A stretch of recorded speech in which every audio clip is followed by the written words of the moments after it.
standards would not be monuments, okay? We're going to prove it, trust it, challenge it, replicate it, and start the cycle all over again. Therefore, we weren't in that mindset of this is where we are, we finally arrived. We had a mindset there is no finish line.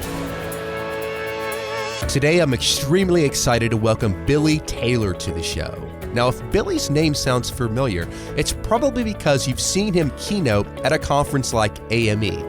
Now, as you'll hear, Billy has had a long, extremely successful career at Goodyear Tire and Rubber Company, where he currently works as a senior operations executive. Now, Billy is known for being a fantastic storyteller, so I did my best to pull out some doozies. I even took a bit of a risk and asked Billy to share some personal stories that I'm not sure he's publicly shared before, so be sure to give this entire episode a listen. Now, show notes for this episode, which will include links to everything we talk about, can be found over at gembapodcast.com. Just look for episode 258. You can also check out Gemba Academy's Lean Learning System over at gembaacademy.com with a fully functional trial. Okay, enough from me.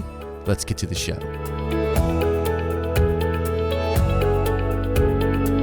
All right, Billy, welcome to the show. How's it going? Very good. Well, thank you for having me. Yeah, well, we're face-to-face here at KataCon 5 in Savannah, Georgia, and it's actually a great honor to be interviewing you. I've watched you from the big stage over there at AME at least the last 2 years. Now, have you done it more than that? Yes, I've done that. I've Shingo Prize, the Institute, their main event. So it's a pleasure to meet you, and it's an honor to be invited. Well, thank you. Thank you for coming. So, well, Billy, what we like to do before we get too far into the show is have our guests share maybe a quote of something that inspires them. Do you have one that you like? I do. And it's all around trusting your process, too, and not only deploying strategy, but deploying ownership. Because my personal quote is, in the absence of ownership comes blame. And so when people don't own the process, or people don't own what they do as far as what their ownership is in the strategy, they tend to blame when failure happens or constraints come up. And it's kind of like, I always say, like my children. When my son broke his curfew and I give me the keys to the car, well, the first thing he says, Dad, you're not fair. Right? You're not fair. In fact, I didn't break my curfew. You did. But you don't want to own that piece of it. And so it's that way I've noticed even with adults. When you're in the middle of your lean transformation or your lean journey, it's clear to let people know what the expectations are and put extreme clarity around that, and so that you can build a infrastructure of ownership. Yeah, I love it. All right, well, Billy, let's jump right into it. Why don't you just tell us a little bit about your background, maybe how you first came to learn about all this continuous improvement stuff, and then tell us what you're up to these days. Okay. Actually, this journey started years ago around operational excellence. My background was primarily in operations. Started on the shop floor with the Goodyear Tire and Rubber Company as an area manager or entry-level manager. And at that point, it was just reading books, and it was really tool-focused. Right, I was constantly looking for a problem to fit my tool versus the other way around. As I got educated and got a better understanding of what operational excellence is and what lean manufacturing is, I changed my focus to a more holistic approach. It's more around people-centered excellence. How do people use and drive excellence and use the tools versus dictating what happens in operational excellence? And from that, I used some of the best industry workshops or conferences as tools for education and how-tos and standards, and the building standards on implementation versus, Six Sigma. Everybody's going to use Six Sigma, or everybody's going to do a Kaizen event. It's centered toward what was the need of the organization. I got you. And so through my career, I was able to move from team to team. I've led teams as large as 3,000 people in Lawton, Oklahoma, and Fayetteville, North Carolina, to teams as small as 54 people in Kingman, Arizona. So I've run the gamut on large scale, small scale, union free. I've been in all of those environments, and consistently it's been the people impact. So tell us a little bit then, Billy. I mean, you're a master storyteller, I mean, so talk about just some of your journey. Maybe if there was a particular transformation that you're especially proud of, or or maybe there was something that was painful, along the way. Tell us some stories, Billy. Well, one in Fayetteville, North Carolina, when I was selected to go to that plant, is one I didn't want to take that assignment. It was a tough assignment. They were running very, very bad, and I would joke around, leaders that were assigned that plant, it was like Gilligan's Island, right? You started out on a 3-day trip, but you never came back.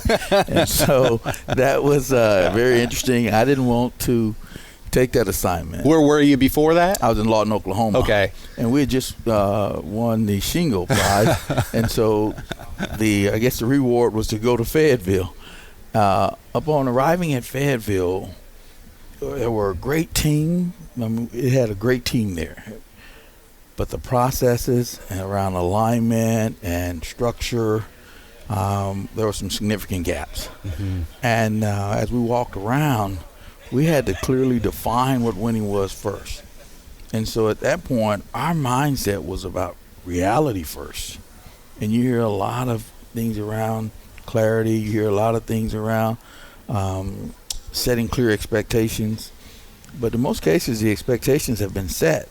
But people are kind of naive or self-selecting to be naive that here's our current reality. Mm-hmm. And so what we did was define winning for everyone, from the union to salary people. What did that look like? How did you do that? So basically, we were not making enough tires. So we were not supplying enough tires to the marketplace. And actually, we were making around 31,000 tires, and the market needed approximately 38,000. And so clearly, how did we get their attention? How do we tell them about their current state? And we made it very obvious that we were making 31 and the goal was 38. Now, is that, like, dumb question, is that in a month or is that a day? A day? A day. Oh, my gosh. Okay. A day. And so wow. That's a lot of tires. Yes. And we looked at from a cultural standpoint, what one significant thing that environment embraced, and it was football.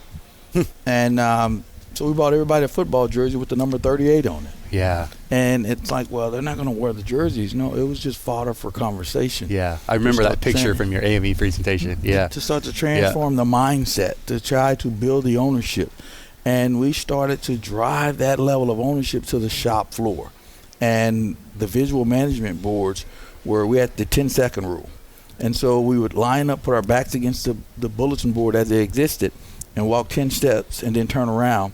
And our objective was, within 10 seconds or less, you should know what's going on in that business, even if you didn't work there. So if you came in off the streets as a visitor, you should know what's going on. And that's what the mindset was. And I assume it wasn't like that when you first walked in, correct. Obviously. And so what we did, we tested it. We had people walk by and we stopped people in the area and asked them, what does that board mean to you? Mm-hmm. And they didn't know. And so we knew then that was an opportunity. And so we let them choose what they wanted to see, right, align with what the strategy was. And so how do we tie this back to the overall strategy? And they knew how they contributed to winning. Mm-hmm. And it changed the mindset. Because as one of the late night tours, I would go in on third shift in my blue jeans and my baseball cap, and I'd just walk around on night shift, and I just wanted to get to see the people. Did they know who you were? The first time they did not. And then they started to expect he could come in at any time, or he will come in at any time. The code word for yes. Lone Ranger. Absolutely. And what was great was the first time I went, I was actually walking with, I think it was the union president, and he was walking, and he had a big wad of tobacco in his mouth. We were just joking, and I says, well, approximately how many people work here? And he pulls his wad out of his mouth, and he says, you want me to be honest? I said, absolutely. He says, about half of them. I said, what? He goes, about half of them. And I said, no, 2,000, 3,000. And he says, you asked me to be honest. And he was having fun with me as well. Yeah. But at that point, he became an evangelist on what we were doing. And so at that point, we started to build other evangelists. And we would have report outs. Now, there's a such thing about visual management around what people see. And if you're having recognition events around the process, that's visual management, and you start to build evangelists. And people want to come on board. They understand the why. And so every week we started with a project review at the end of every week. And at that point, it became contagious. And people wanted to present out. And then at that point, we realized if you make people visible, they'll make you valuable. And so people wanted to report out. People wanted to actually get up in front of the leadership team and show how they're impacting results and how they're involved in the strategy. And at that point, 38, we went from 31 to 38 in 6 months. And it was sustainable because it was process-driven versus people-driven. And as we started our journey, it was all around process. And we recognized the process, and we embraced the individual because we don't want the firefighter mode. People creating situations or constraints to be recognized, but more so celebrating the process. And then at that point, the standards. We made a commitment to each other, being union, salary, our overall workforce, that standards would not be monuments. Okay, we're going to prove it, trust it, challenge it, replicate it, then start the cycle all over again. Prove it, trust it, challenge it, replicate it. Therefore, we weren't in that mindset of this is where we are. We finally arrived. We had a mindset there is no finish line. Talk a little bit about the football jersey, though. But how soon into that journey did you do that, and why? I mean, really. But at that point, we had to have, how do we get the message out? That standard method of communication to get people, the rally cry. And so speaking a common language. And people say a common language. We wanted a common meaning. Not just a common language, a common meaning. And so at that point, when our leadership team and all of our associates, and we said, what's the target? There were several different numbers. 31, 32, 33, and the number was 38. So what we did, we got very creative with the jersey. On the front of the jersey was the team, okay, the plant name. On the back of the jersey, the name, which would be the player, was called the choice. We want to be the choice of the customer, choice of the company, choice of our community. On the sleeve, we actually put the union logo because this was a team, and then on one sleeve we had the Goodyear wing foot. Okay. Right, that's the league we play in. Okay. And so that we clearly held meetings with every single group in small lots of 30. So that they could ask any question they like. And so we kept that environment safe. And so the jersey was irrelevant. The meaning is what the team embraced. And I remember, I think it was my controllers telling me, they're never going to wear those jerseys. That's the goal or intent is not for them to wear the jerseys. It's to get the understanding about where our true north is and where we're headed. And that's what happened. And I guess the greatest reward was I went back to visit. After I left the plant 2 years later, they lined the aisles with the jerseys. Oh, man. And how'd that make you feel? It was humbling. It was actually a tearjerker, to be honest with you. I shed a couple of tears walking through the plant. I bet. And it wasn't just the lining of the aisles. It was the lining of the aisles with future projects. They were showing, hey, we're still going because it's ours. It was never yours. And it wasn't about the leader. It was about the process. And, I always say if you hit the lottery, what happens? Will the company continue to grow? Will the team continue to grow? And I believe great leaders work for their team. Their team doesn't work for them. So how did that facility get on after you left? Very good. Very good. A strong leader came in after me. It continued to run well. Continues to run well. So it's still running well. And so that's great. The system itself prevailed. Hey, so talk a little bit, Billy, about I know a lot of listeners do work in a union environment, and in some situations it can be challenging for like in some aspects of continuous improvement. So how were you able to overcome that, and what advice do you have for someone listening right now that might be struggling?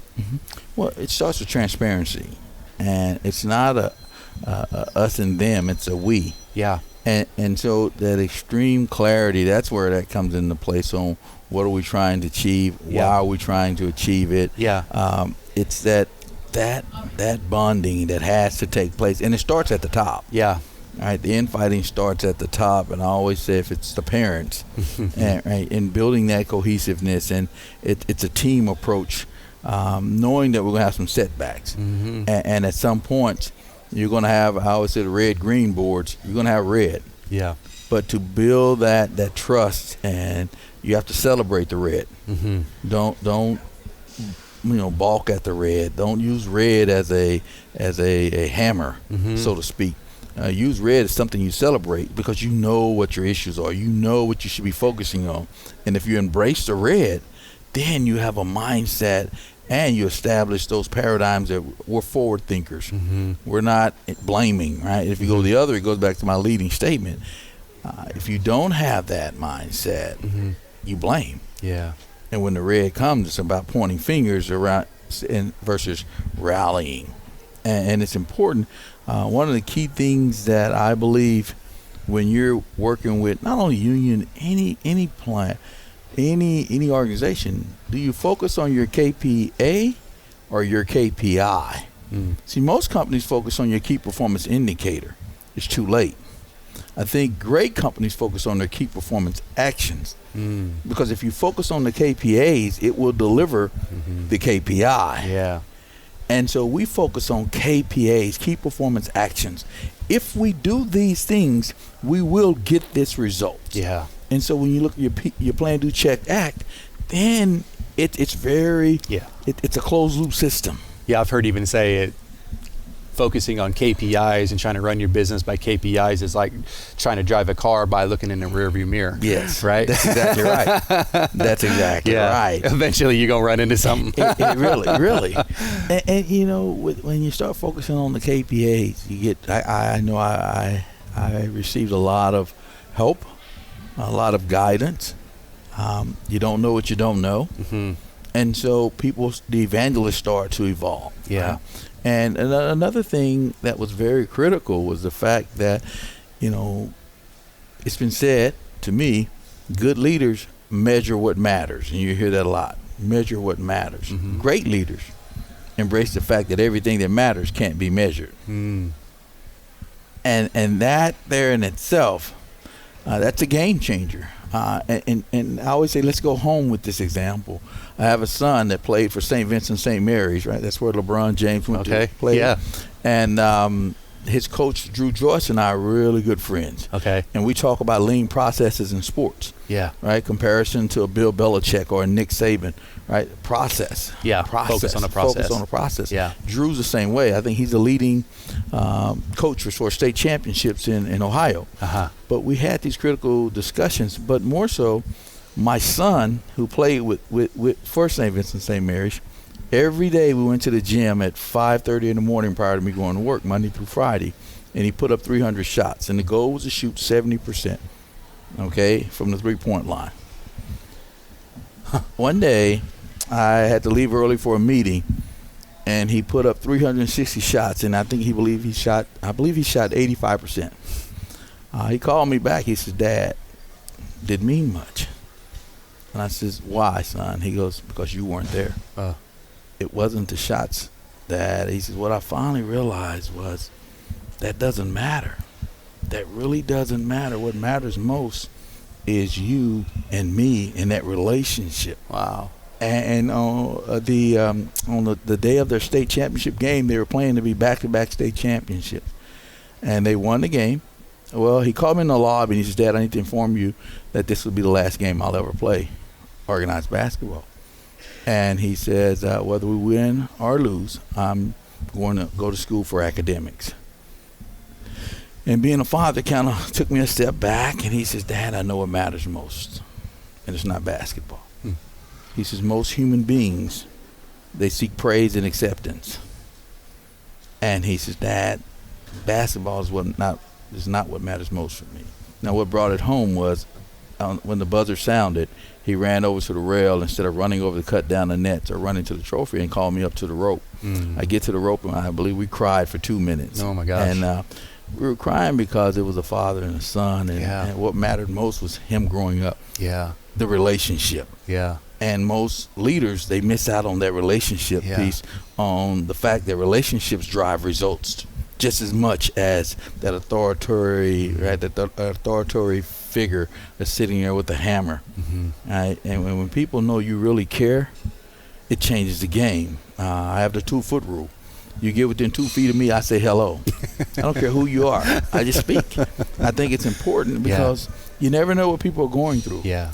And even when you start to rise in the ranks of leadership, people look at you differently. Yeah. And do you speak now? Do you take time out to acknowledge people, because it means a lot? And so those are the things that are intangible in operational excellence. Wow. You know. Talk a little bit more about, if you don't mind, I'm not digging into your personal life or anything like that, but I've got children of my own, you know, and they're growing up, and I've not had any, you know, graduate yet high school or anything like that, or get to that point. But talk a little bit more about the importance for you as a man, you know, and leading in all phases of your life, because, you know, a lot of us here in these lean, you know, communities, you know, we'll talk about, oh yeah, let's 5S our kitchen, and okay, that's fine, you know, but how we lead people, how we empower people, including our children, right? Obviously could be the biggest mark we leave in this world. It's, for me, operational excellence resides in my home. It's applicable. The same thing, make my children visible and they'll make me valuable. With my children, I look at KPAs versus KPIs. As far as, if we do this, son, if we do this to my daughter, here's what the end results will be. And you have to be committed to these things and stay with the process. All right, celebrate the process. And with those things in life, it's just like operational excellence. Yeah. But they extreme clarity on what the goal is. Extreme clarity on where we are. Here's our current reality. Here's our target reality, and what are the gaps, and how do we get there? And then have those conversations with your children, and also celebrate the red. Right? I always say I played football, and the older I get, the better I was. Okay? And parents forget that. Yeah. And they start to bring the pressure on the children. Yeah. And instead of being realistic and using that as a platform to coach and develop. Yeah. All right, and celebrate the red. Now, I get it. It's your child, and you want to lead with the iron hand, but at some point, you have to keep it safe. Yeah. You know, I always told my children, listen, if you're honest with me and transparent with me, I won't get upset. I may not like it, but at least I'll know. And I can give you some advice, and I can give you some coaching that this thing doesn't blow up to something that's major, right? Because something that's minor in their eye, in your eyes, may be major in their eyes if they don't tell you. Yeah. Right? It's like hiding a dead fish. Right? Eventually it's going to start to stink when you could have gotten rid of it, right? Yeah. And so it goes back into strategy deployment. You can't manage a secret.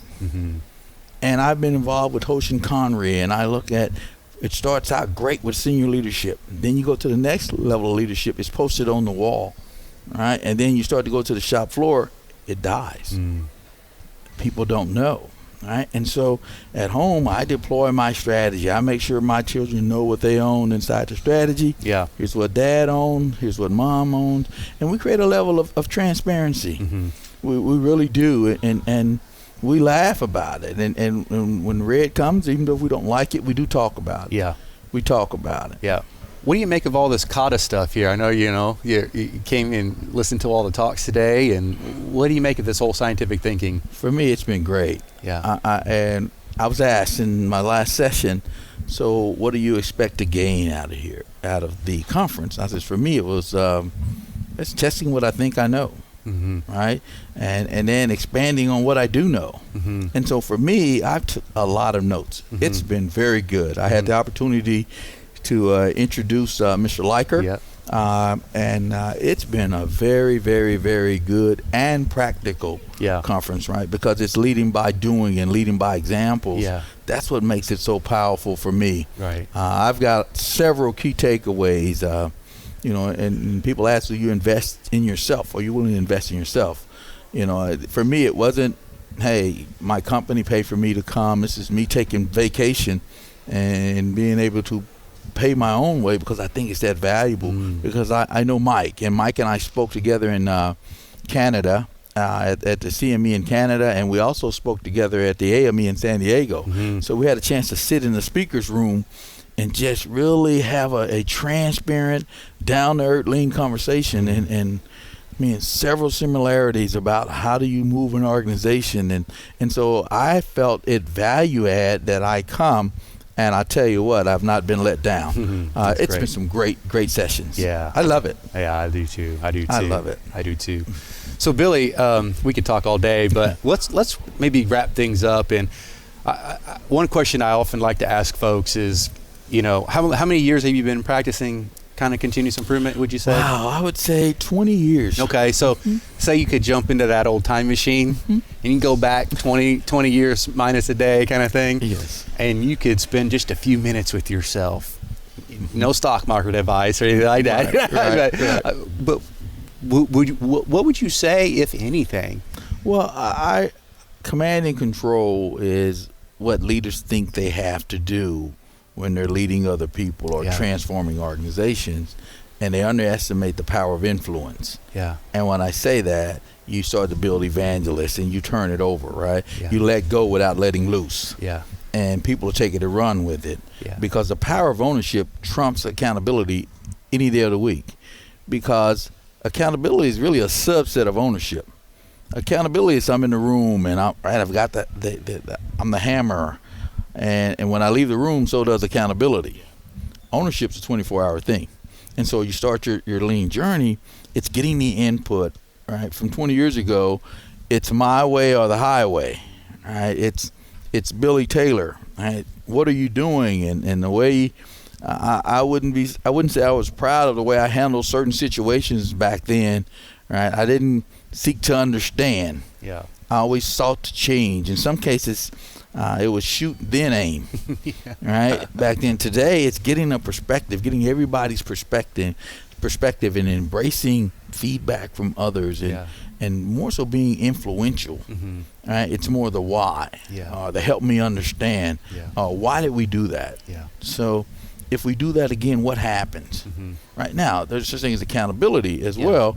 But it comes back, the person comes back now and they're feeling bad. Their feelings, we need to change. And it's that way, that level of ownership, you can't buy it, right? It's three things I believe you can't buy. That's integrity, trust, and respect.